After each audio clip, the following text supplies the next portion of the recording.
दो तरह के ज्ञान होते हैं। एक होता है बाबा इंद्रिय जन्य ज्ञान और एक होता है अतीन्द्रिय ज्ञान। इंद्रिय जन्य जो ज्ञान होता है वो इंद्रियों की शक्ति सीमित है। अब हमारी आंख देख रही है, पर यहां इस पर्दे के पीछे क्या है वो हम नहीं देख पा रहे हैं। इस पर्दे के पीछे क्या वो हम नहीं देख पा रहे हैं, क्योंकि आंख की एक शक्ति है ना, जहां तक वो देख सकती वहां तक देखेगी। कान की भी शक्ति है, जहां तक सुन सकते वहां तक हम सुनेंगे। बोलने की भी शक्ति है। प्रत्येक इंद्रिय की अपनी अपनी सामर्थ्य है। किंतु जब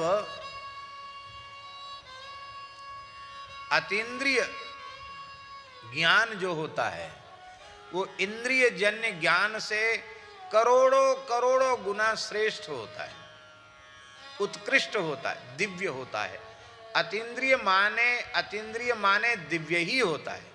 जो दिव्य ज्ञान है उसको अतीन्द्रिय ज्ञान कहते हैं।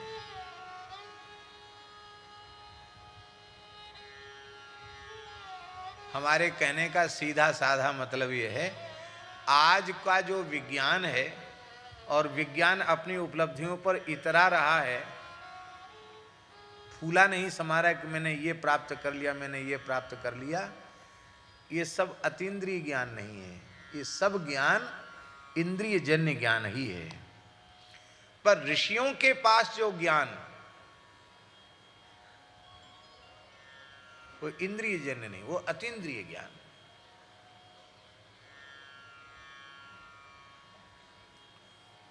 आप लोग कहेंगे आपने ऐसे देखे महान, हमने देखे। हमारे परम पूज्य श्री पहाड़ी बाबा महाराज, खाक चौक वाले महाराज जी, जिनसे इस दास को विरक्त वेश मिला, वो कहते थे कि 1 लाख आदमी हमारे सामने खड़े कर दो, उनमें से किसी एक व्यक्ति को बुला के लाओ जिसको हमने कभी न देखा हो, उसने हमें कभी न देखा हो। उसका हम ऐसे वर्णन कर देंगे जैसे साफ दर्पण में छवि दिखाई पड़ती है, ऐसे ही सबके बाहर भीतर का हमको सब कुछ दिखाई पड़ता है। जो कहो सो कह दें। अब बड़ी माने, अब हम क्या कहें, कैसे किन शब्दों में कहें।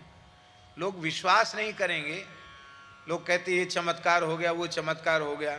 हम लोग तो रोज ही उनका सब देखते थे, रोज नित्य विलक्षण विलक्षण घटनाएं देखते थे। हमारे एक संत हैं, बड़े विद्वान संत हैं, हमारे गुरु भाई ही हैं, पूज्य श्री पहाड़ी बाबा महाराज के संबंध से इस समय बहुत बड़े विद्वान हैं, महामंडलेश्वर हैं, पूज्यपाद स्वामी श्री प्रणवानंद सरस्वती जी महाराज। पहले जब ब्रह्मचारी वेश में थे तो उनका नाम था पांडुरंग जी, और अब इस समय स्वामी श्री प्रणवानंद सरस्वती नाम है।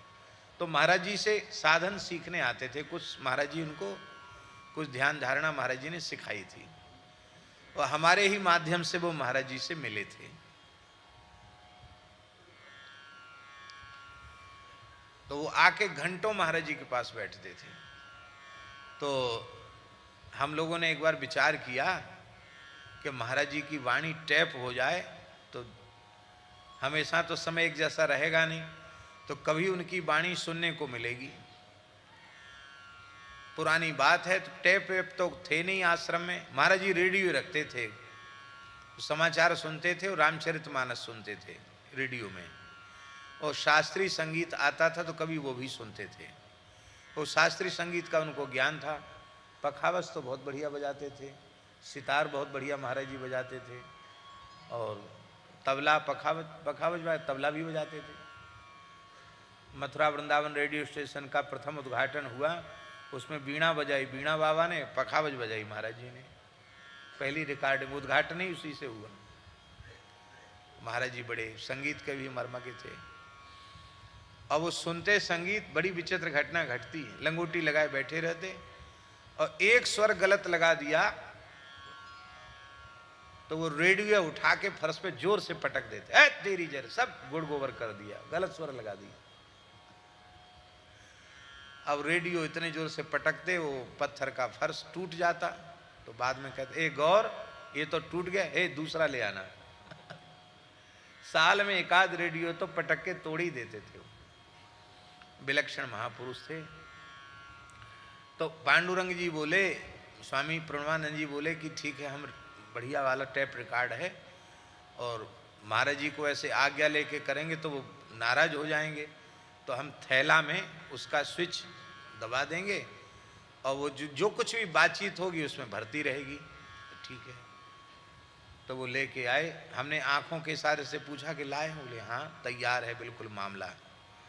अब महाराज जी नीम के नीचे ऐसे बैठे,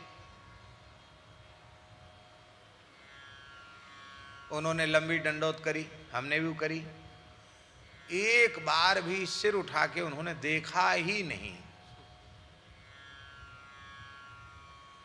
कम से कम 3 घंटे बैठे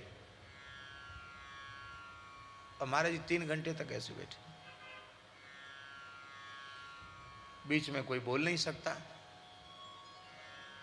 अंत में वो अंधेरा होने लग गया, तो डंडौत करी और चुपचाप बोले, चले गए। जैसी गेट के थोड़ी बाहर गए होंगे, महाराज भज नारायण गोविंद गोपाल गोविंद, है तेरी जय रे तेरी। मशीन लेके आया था टैप करने, हम क्यों बोलते, बक बक करता, मशीन लेके आया था, हमारी आवाज भरने आया था, मशीन लेके आया था। अब तो किसी ने बताया थोड़ी उनको, पर उनका अतीन्द्रिय ज्ञान था।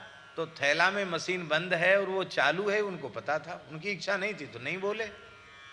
आज हम उनकी भाषा बोलकर थोड़ा अभिनय करते हैं, बाकी उनकी कहीं टेप वेप नहीं है उनकी बात। और आपको सुनकर आश्चर्य होगा, जो इस देश में सफल परमाणु परीक्षण हुआ है, उसके जो एक वैज्ञानिक थे दक्षिण के, वो महाराज जी से नासिक में आकर मिले थे, हमारे सामने मिले थे और महाराज जी से एकांत में चर्चा की थी। तो महाराज जी ने कहा था कि इस समय तक तुम्हारा काम पूरा हो जाएगा और इस समय तक सफल परीक्षण हो जाएगा परमाणु का। और पोकरण में जो महाराज जी ने समय बताया था, उसी समय में भारतवर्ष में सफल परमाणु परीक्षण हुआ था। ऐसा, लेकिन बस ये बात थी, इतना सब होने के बाद भी कोई प्रचार प्रसार नहीं था और प्रचार प्रसार से कोसों दूर थे वो।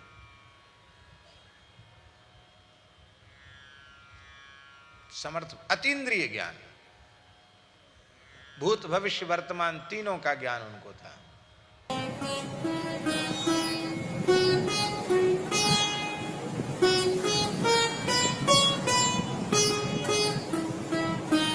श्री सीताराम प्रतिदिन सत्संग एवं दर्शन के लिए श्री महाराज जी के ऑफिशियल चैनल को जरूर सब्सक्राइब करें।